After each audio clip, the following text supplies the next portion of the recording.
Good morning and welcome to the midweek edition of your number one breakfast show on television inside Nigeria. My name is Winifred Ugbebo, and of course, I'm hosting this first segment of the program where we'll just review some headline stories. And of course, as usual, always on the program, we like to start off with Nigeria's most influential newspaper, Leadership.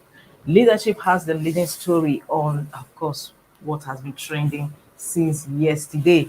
Petrol price, Labour CSOs kick as NNPCL blames market forces for increase. Petrol price, Labour CSOs kick as NNPCL blames market forces for increase. Fuel pump price rises by over 5,000% in 30 years.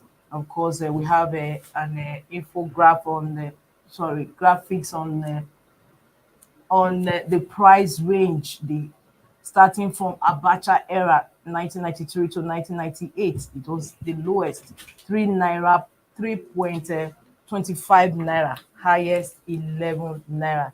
And of course, we have lowest price 11 naira, highest to 20 naira during Abubakar head of regime. That was in 1998 to 1999. We have price lowest 20 naira to highest 75 naira during Obasanjo 1999 to 2007 era. We have price of lowest 65, highest 75 naira under late Yaradua. That was in 2007 to 2010. We have lowest 65 naira, highest 141 naira under Jonathan 2010 to 2015. We have lowest 87 naira and highest 195 naira under President Muhammadu Buhari 2015 to 2023. And we have lowest 195, highest 617 naira under Tinubu 2023 dash. And of course, we are still counting. Yes, this has generated controversies, furor among the populace yesterday when the news broke. So we move over to other stories on the cover of Leadership. ECOWAS countries to raise funds against terrorism. ECOWAS countries to raise funds against terrorism. Honeywell wins 72.2 billion naira damages case against EcoBank. Honeywell wins 72.2 billion naira damages case against EcoBank. Hydra, Kebbi, Jigawa, Sokoto, Kwara, Osun declare today public holiday. Federal government owing us 323 billion naira, says third fund. Euro money names GT Bank Nigeria's best bank. Bandits armed headers fleeing plateau into Nasarawa, Governor Sule. From that cover stories, we move over to the page 3 of the paper, and that is the editorial. Our stand still on flooding. Our stand still on flooding. That is the leading story on Leadership newspaper today. And from that, we move over to Daily Sun. Daily Sun also has the same story. Of course, the story that all the papers virtually led with today, July 19, 2023.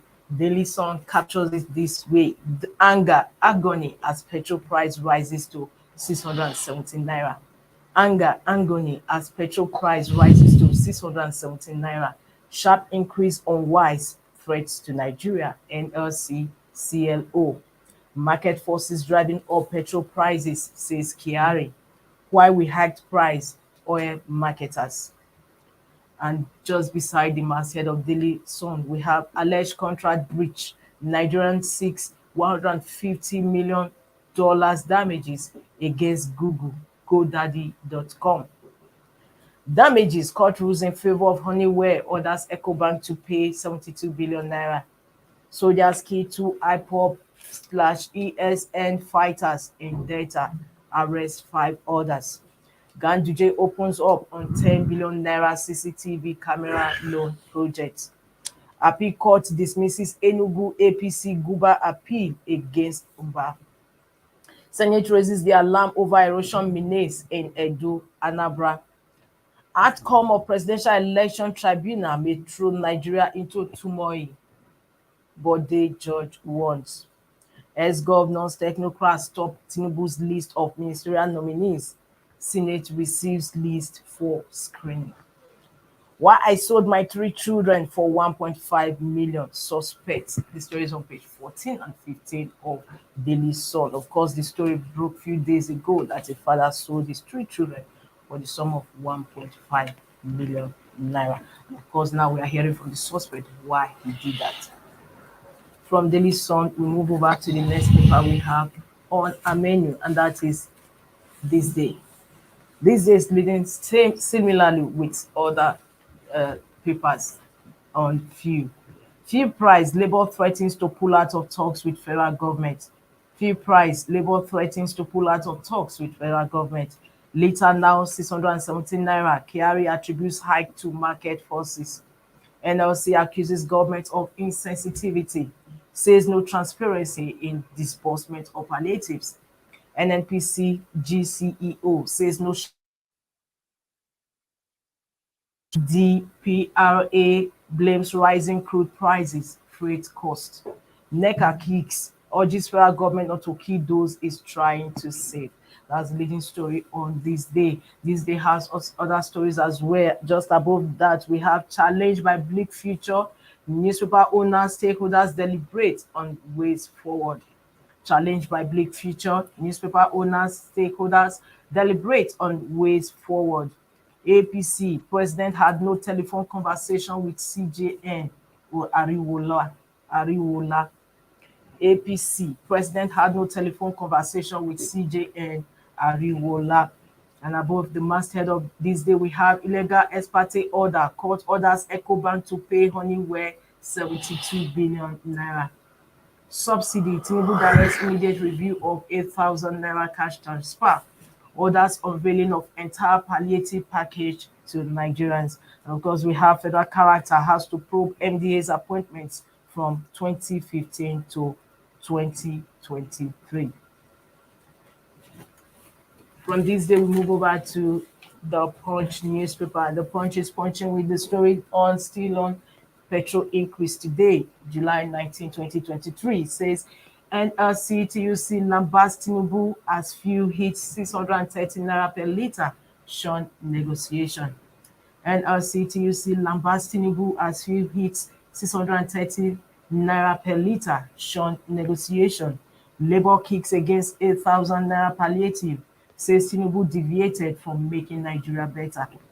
NNPCL defends new pump price, filling stations short, queues resurface in Abuja, Lagos.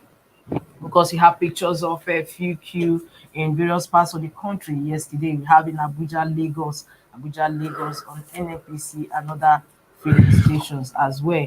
Anthrax close affected cattle markets, orders don't test government.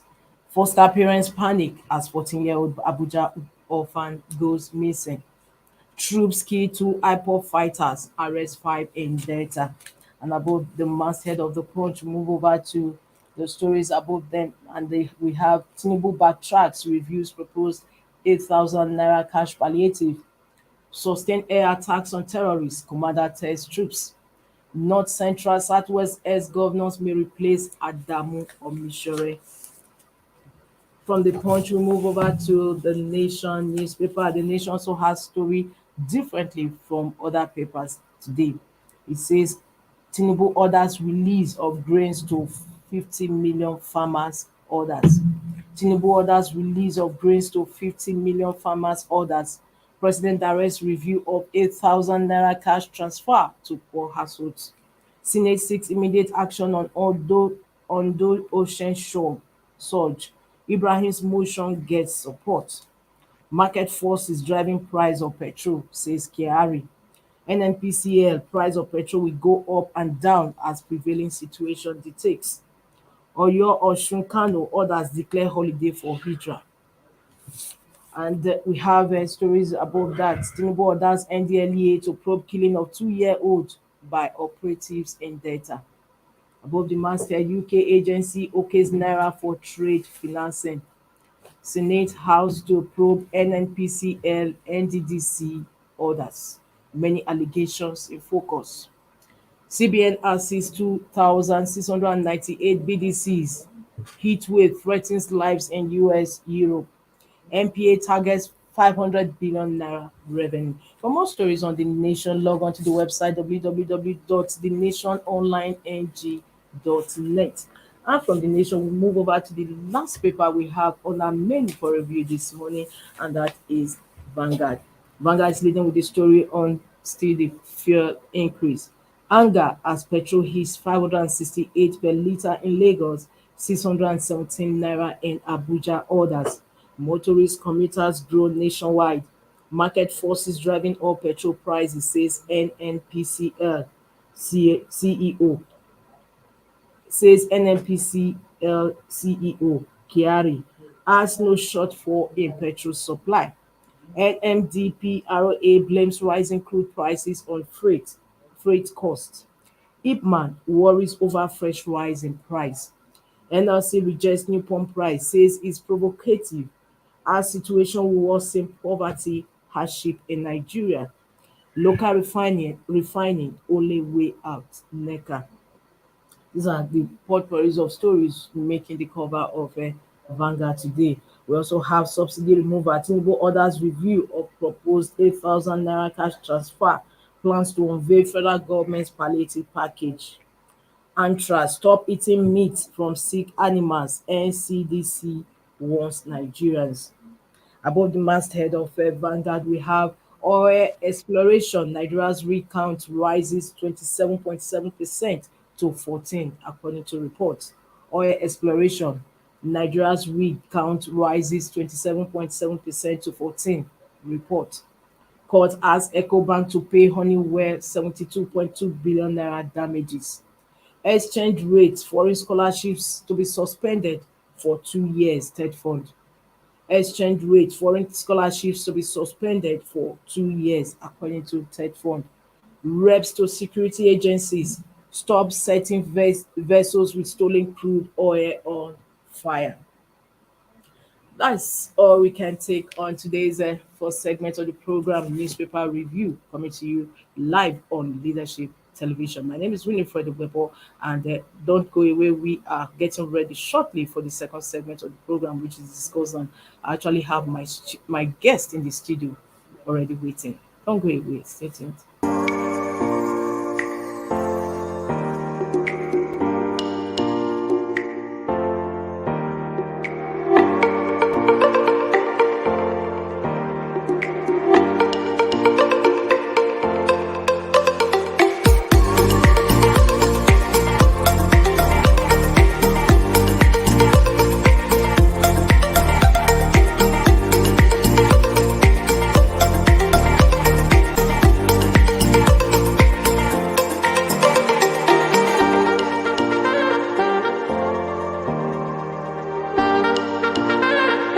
For sponsorship and advert placements, please contact 080-3688-6158. Last Word Leadership Podcast Studio. You have the last word.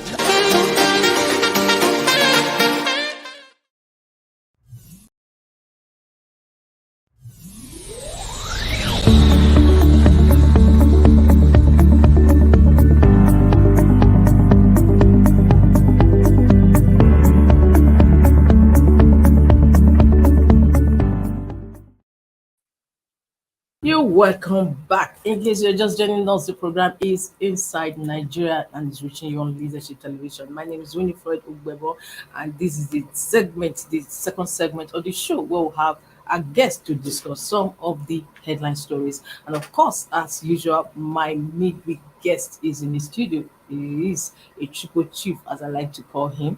He's a syndicated columnist, a TV host, and of course, I'm a public affairs analyst. JIDE.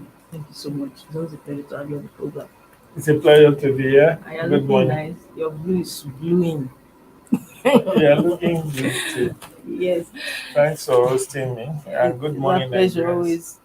Yeah. Yes. Yesterday, I think it was midday when the news broke that NNPC has increased his pump rate and now is 617 naira per litre. And as you can see, that's what all the papers are leading with today. What is happening? There's so much anger and agony in the land. Naturally, you don't expect anything short of that. Uh, today is 19th or 20th? Yes, it's 19th. 19th, okay. So 29 and 19th, this is like 2 months since we are told fuel subsidy has gone. And when you put the cart before the horse, this is what you get. We had 18 months after the signing into law of Petroleum Industry Act to work out the final details of how we are going to exit the subsidy regime. And I want to single out Leadership newspaper for taking us back in time. Yes. I used to think that the first subsidy regime started with IBB in 1991. Okay. But now I know that it's Abacha in 1993. From 1993 to date, that's 30 years of subsidy. And according to your newspaper, fuel price rises by over 5,000% in 30 in years. 30 years. This is what news is. This I like the infographics. I like the fact that you are able to take us back in time, the whole subsidy regime. How could any serious government in 30 years fail to ensure domestic refining capacity of its product? It's not as if we don't have the refineries. We did, but and the Guardian, Unfortunately, I don't have the Guardian, not of today. Okay. I recall one day I was trying to write my column, and I stumbled on the Guardian's investigative report that Nigeria has spent over $25 billion on turnaround maintenance of the refineries, and they are not producing within which duration? within period from 30 years. If you recall, see, when subsidy started, we were told that it's going to be for 6 months. Yes. To allow for the turnaround maintenance of the refinery. So in that period, we have spent over $25 billion, and yet the refineries have not been working. Have not been turned around. People's pockets were turned around. Their bank accounts swell. But Nigerians are worse for it. And that's why every government since Abacha to date has not kept faith with Nigerians on this issue. And they have acted in cahoots with the slave drivers of Nigeria. Because there should have been an inquisition. How come this 25 billion, who got what? Today, we still have people working in those refineries receiving salaries, exactly. Getting promotion, getting pension in 30 years. So, assuming without considering Winifred, that I was employed as a staff of the Nigeria, one of the refineries. In 30 years, looking at my my retirement, I have just been cooling off and making megabucks.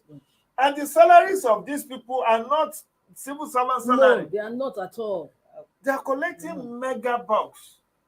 So it tells you the paradox, the conundrum that has befallen statehood in Nigeria.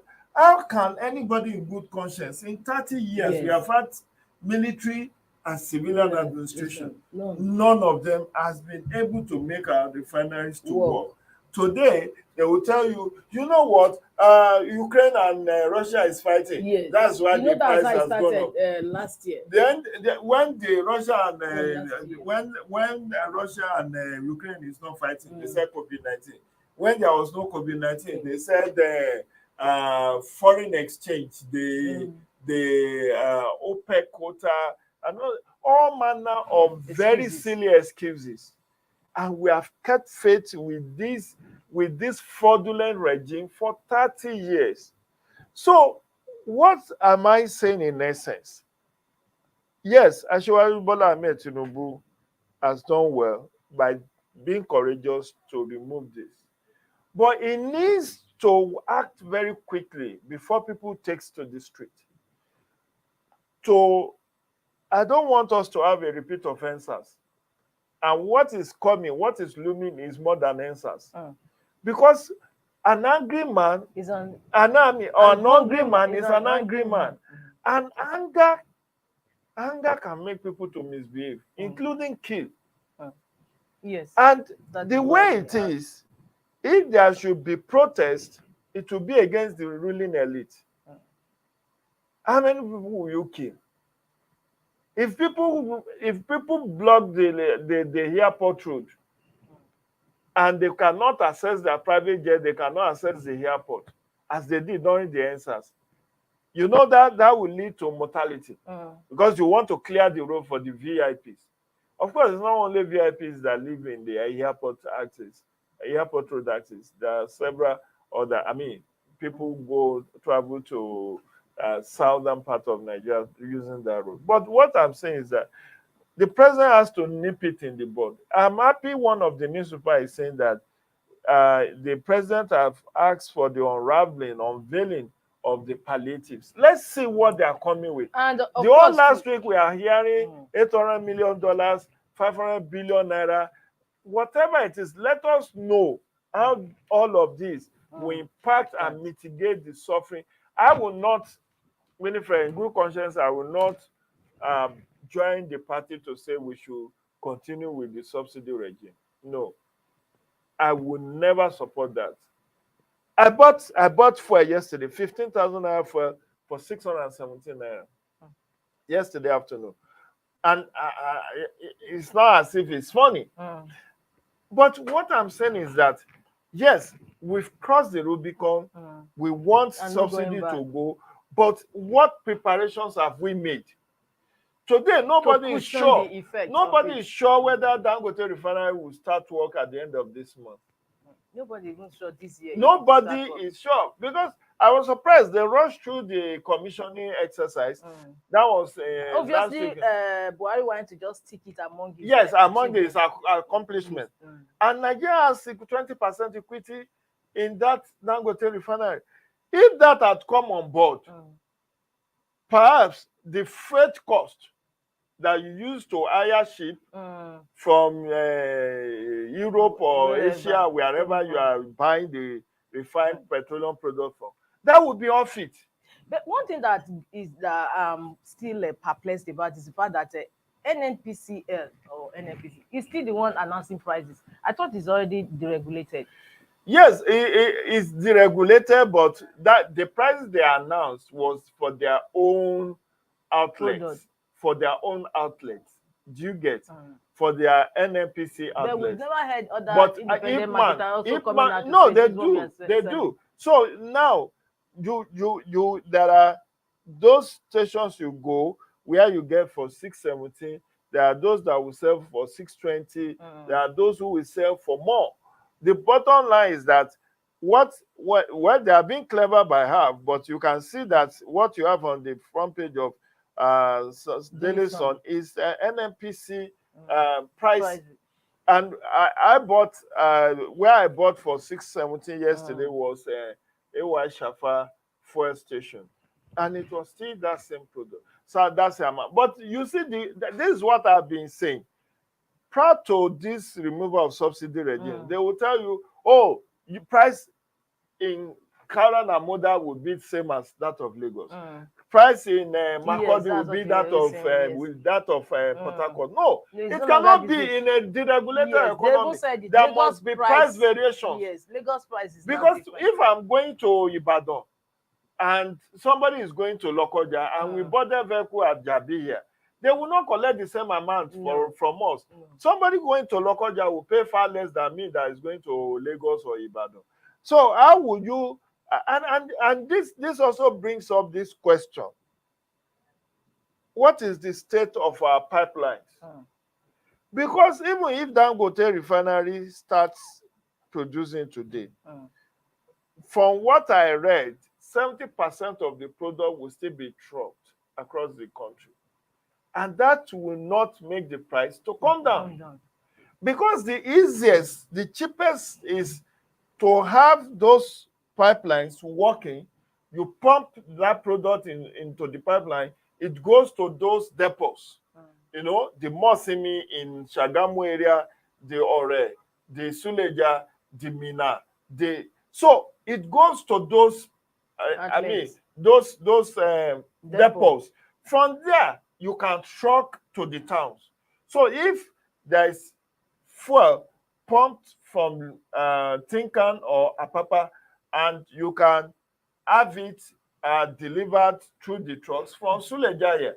How many kilometers is Suleja to Abuja? You get.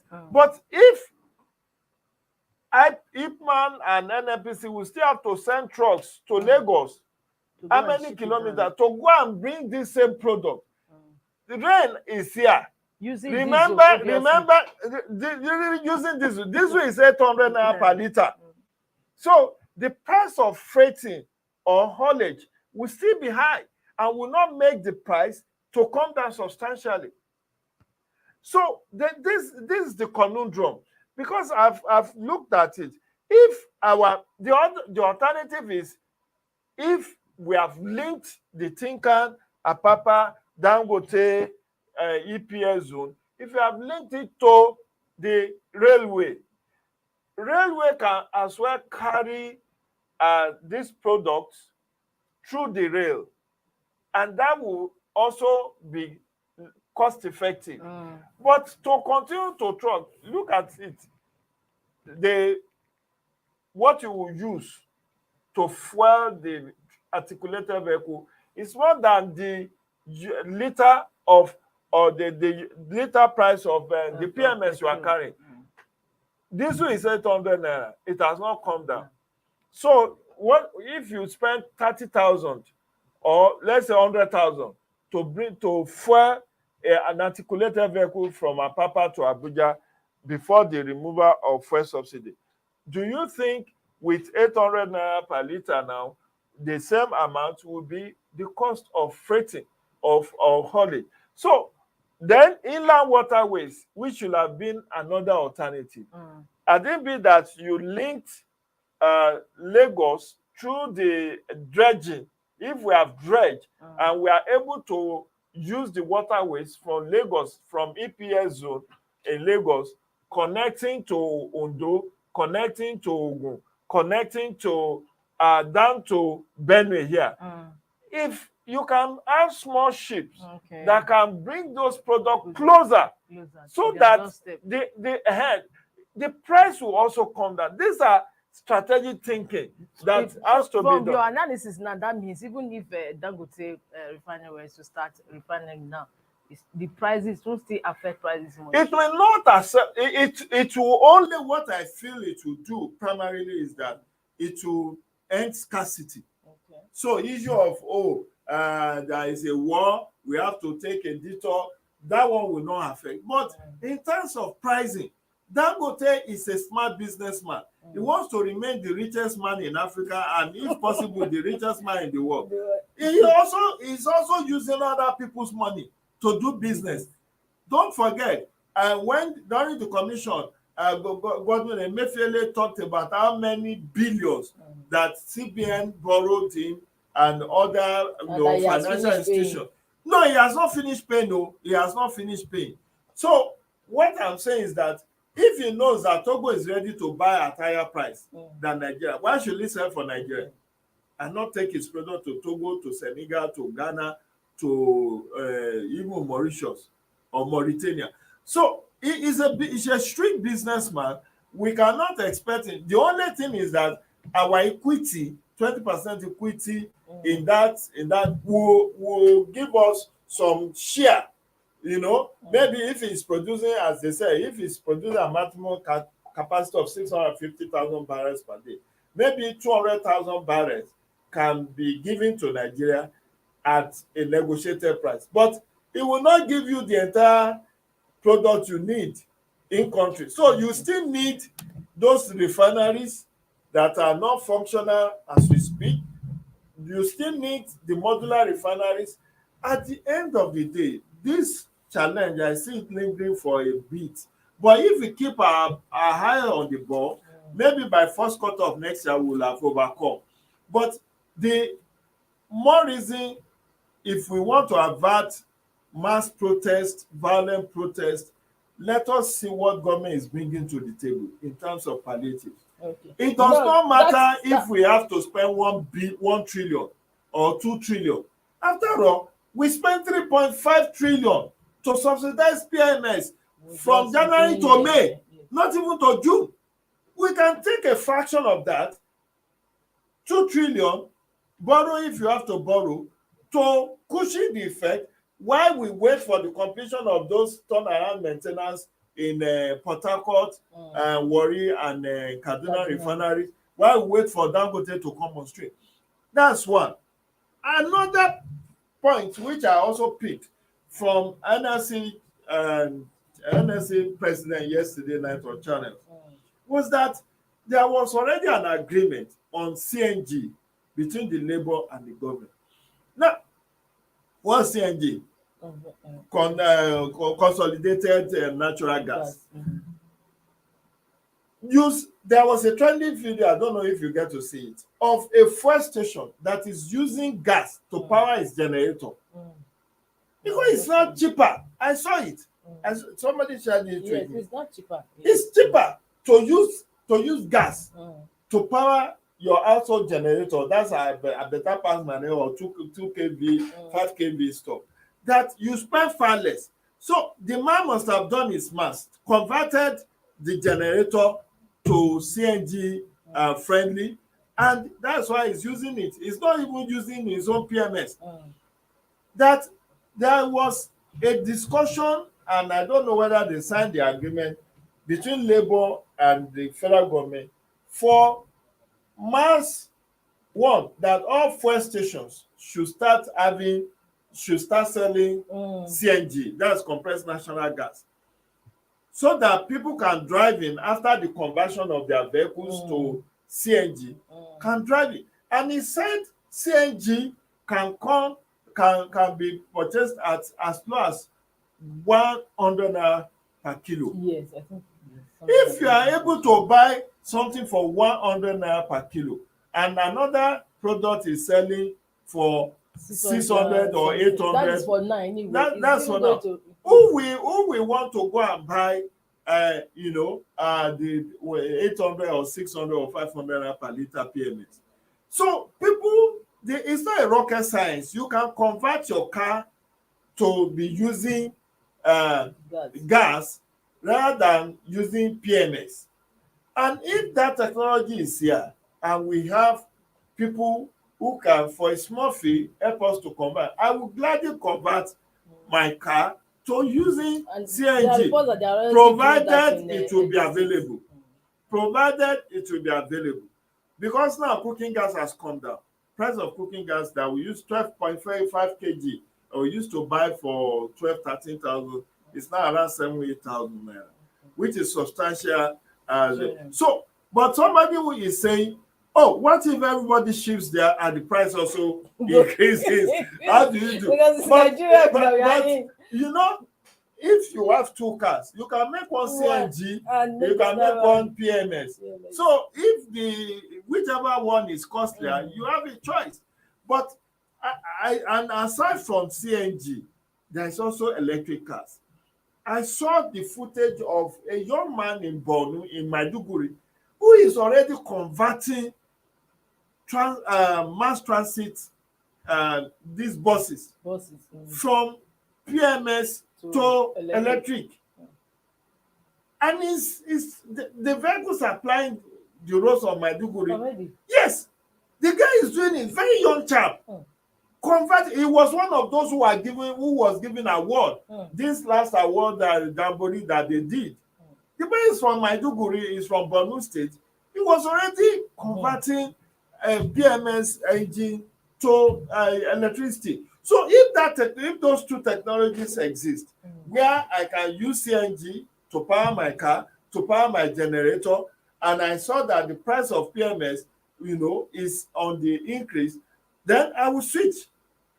But situations where we are, and you know why government will be reluctant to do this conversion, why would they will not want to back?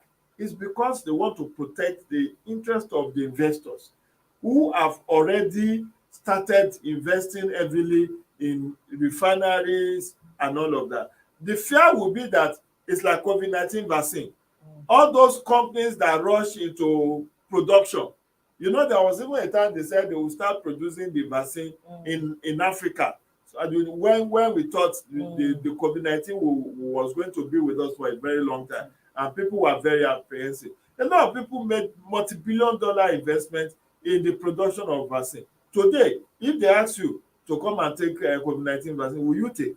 Because the fear is no longer there, and the fear factor was what was driving this whole. If man was saying that they've collected a loan from AFDB The African to have Development more Bank. of these CNG filling stations. That's what we said. That's why I said there was no proper transition. There was no proper seamless transition before that 18 months that they used to suspend the PIA, Petroleum Industrial. We should have expedited multi-pronged approach, knowing full well that the day will come when we will not be able to sustain this subsidy. So assuming that by December 2022, which they told us that the Port Harcourt refinery, after they borrow $1.5 billion from Exim Bank of China, that the Port Harcourt refineries will be turned around in 18 months. And that 18 months was supposed to end in 2022 December. Has it been that the Port Harcourt is producing, Warri is producing, Kaduna is producing?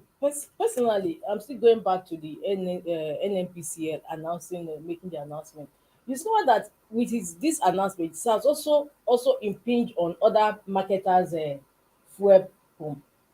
Fuel pricing, right? Yes, why would they now also, because of NNPC's increase, also immediately increase their own? Well, the immediate increase. Well, personally, I don't see that the market is actually deregulated because NNPC is still dictating what goes on in the sector. NNPC will claim that they didn't tell Ipman or because immediately the announcement was made, other places also did. Yes, why would they not? Because it will help them to make super profit. In fact, the argument that people are making is that, okay, as of yesterday, Mele Kyari was saying that they have 32 days stock. They have 32 days stock of PMS. That there is no need. There is no issue about the availability of the product. It's the pricing. Okay, by the time they announce removal of subsidy, they have already purchased those stock at old price with the CBN forex of 400 naira per dollar. Yes. Now you start selling to us at the price of 800 naira per dollar. That is the lack of transparency that we are talking about. Anyway, which is why. But I feel a number of things have to be done and fast too. We cannot wait endlessly for all these committee meetings. When you don't want things to be done, you will refer it to committee meetings. Imagine the House of Reps saying, May Summers case, they want to go and investigate. They are setting up committees. You don't need committee for everything. The bottom line is that it's been 2 months that we are told that this subsidy is no longer there. By now, if it's a serious, if government were to be very serious and they actually study the mood of the nation, they should have thought of what kind of palliatives can come. The only thing that was on the table as at the time Buhari exited on May 29 was this $800 million World Bank loan that they are talking about. And we can see now with what the president is saying, that they should review the 8,000 naira, that it's not cast in stone. And now I'm saying, this 800 naira, don't give people cash. Even if you take it to 20,000 naira per household, it still will be, too little, too late. what we need to do for this $800 million, let's give each local government $1 million to improve the infrastructures within their local government. It's something that most all Nigerians agreed on. I think Exactly. that's what now Don't give people cash. Don't start making, because how do you know? How do you select the poorest of the poor? That you are going to give Many people who are today enjoying scholarship can afford to pay for their ward and their children's education. But because they know somebody in the Ministry of Education who is in charge of that scholarship, they put their name, their children's name. Meanwhile, the children of the indigent that are supposed to be primary beneficiaries will never get. So all these 12 million households, okay, we have 133 million people suffering from multidimensional poverty. I know you are not one of them, Winifred. But the issue is this: how do you select in a way that we do not be seen partisan? Because at the end of the day, you may just put all APC supporters and members as beneficiaries, and they will defend it. They'll say, are they not Nigerians? Are those people not? When Buhari was giving people trader money, farmer money, how many genuine farmers eventually got the money from Anchor Growers program? So that's why I'm saying, let's set up a need assessment and implementation committee for each local government, made up of traditional rulers in that local government, the opinion leaders, religious leaders, the chairman of the local government, and maybe secretary, about 5-7 people that will have a tower that will determine what are the priority areas we want to be fixed. Is it borehole? Is it primary health center? Is it primary or secondary schools, community schools in this that want to use our own $1 million to fix? And you will see all the people in that local government will benefit. But when you select 10, 20 people from the local government, and that is that, and the others will be looted, and no, that is why Nigerians were crying out that. In fact, you will be surprised that half of that money they will use it for bureaucracy. Yes, they will use it for consultants, and then the project vehicle. They will buy project vehicle. They will hire consultants. They will hire office, so that at the end of the day, what will go to overhead will be almost half of what they want to disburse. So I am not in support of financial disbursement. Let's set up a local government need assessment and implementation committee. Give them 6 months. Let every local government know that, oh, this is the person you should hold to account. $1 million at what exchange rate? If it's 800 naira per 800 naira to $1, that's 800 million naira.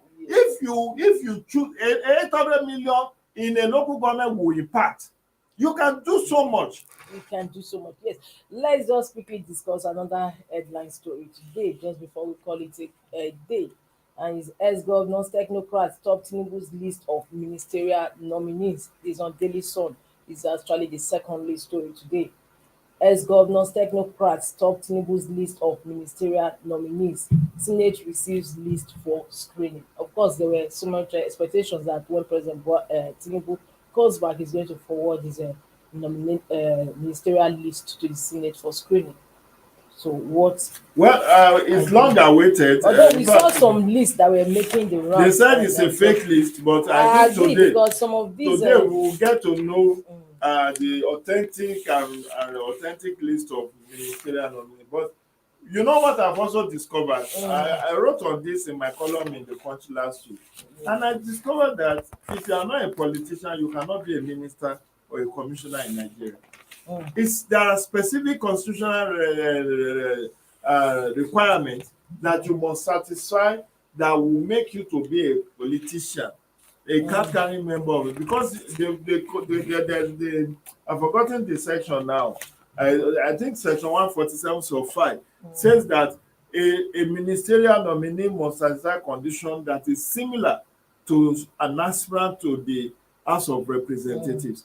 And when you go and look at those provisions, it says that one of the requirements of being an aspirant to House of Rep is that you must be a member of a party and be sponsored by that party. So when you talk of technocrats, know that these technocrats also wear different gaps.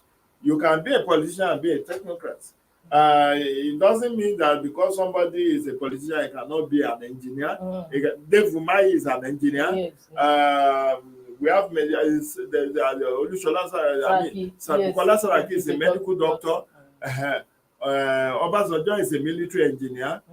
So people, lawyers, so many lawyers are politicians. Will you say they are not technocrats? I mean, what's it called? Fashola was a senior advocate of Nigeria. Oshibanjo was a senior advocate of Nigeria, a professor of law. So when you talk technocrats, know that these technocrats also are politicians. Otherwise, this might be a basis to disqualify anybody that says it doesn't have political affiliation. But it's long overdue. Let's have the list and start scrutinizing. But what's your take on governors? Governors, some of whom we Former know, governors. former governors, we not even actually make impact in their states, now coming in as ministers again. Now, this is what is called pork-barrel politics. Pork-barrel politics means you compensate people who are supporting you. See, you cannot totally discard those who work for you during elections. I didn't campaign for anybody during election. But for those who stuck out their neck and who knew, because they were taking a risk. Those who stuck out their neck, what if their party or candidate had lost?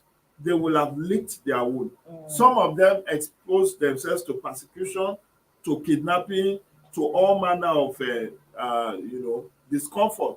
So you cannot say they should not be compensated. Some spent their money for their candidate. So I think we should just be that the majority of those who make the cabinet are not political jobbers. They are not people who will not have value. And that if you give five, I don't know how many the ministerial nominees will be. The Guardian of last week Monday was speculating that there will be 42. Yes. If there is 42 and only 5 of them are former governors, I don't think that is too much. The bottom line is that how do you even measure success of a governor? If the people of the state said they are happy with it, I mean, look at Dave Umai. Dave Umai made sure that every local government in Ebonyi has a flyover. And it doesn't make noise like Wiki, But I was there. I was in Ebonyi last December. I was in Abakaliki. So I saw the giant stride infrastructural development he was able to make. So for someone like, of course, it's already in the Senate, but I'm just saying that for someone like that, or El Rufai, will you say El Rufai is a failure while he was governor of Kaduna State? So the bottom line is that we have to err on the side of caution. You have not lived in Jigawa, you have not lived in Kebbi, you possibly don't know the road to Kebbi. No, but if the people in Kebbi, wait now, my dear. If the people of the state said this is the best governor we have had, who are you to contradict them? They say no. You can't use Abuja standard to benchmark every state. You understand? Yes. Abuja is the federal capital. Abuja the infrastructure has to be top notch. This is where you have the embassies. This is the gateway to Nigeria. So you cannot expect the state level, the same level of infrastructural development across every state. But those governors in their own bit may have done their best and their people may be happy with them. But the bottom line is that when these people are eventually confirmed, there should be SOP or TOHA that will state what is expected of them. There should be a matrix to track their performance. There should be a performance indicator to say, okay, in 6 months, this is what is expected of you to deliver in 1 year and all of that. Anybody that falls short, just remove him. They all serve at the pleasure of the president, and for the government commissioners, they serve at the pleasure of the governor. So they are all lieutenants, and they can be removed even the day they are confirmed or the day they are inaugurated. They can still lose their job. All right, thank you so much. So with that, viewers, we've come to the end of today's program. That is Inside Nigeria. And of course, it's always a pleasure to have our chief around every Wednesday. And I look forward to having you same time next week too. Because Admit. Okay, God will definitely permit. So viewers, until I come your way again, same time, same station tomorrow, I am going for the double. Stay blessed. Bye. Thank you for watching. For sponsorship and advert placements, please contact 080-3688-6158. Last Word Leadership Podcast Studio. You have the last word.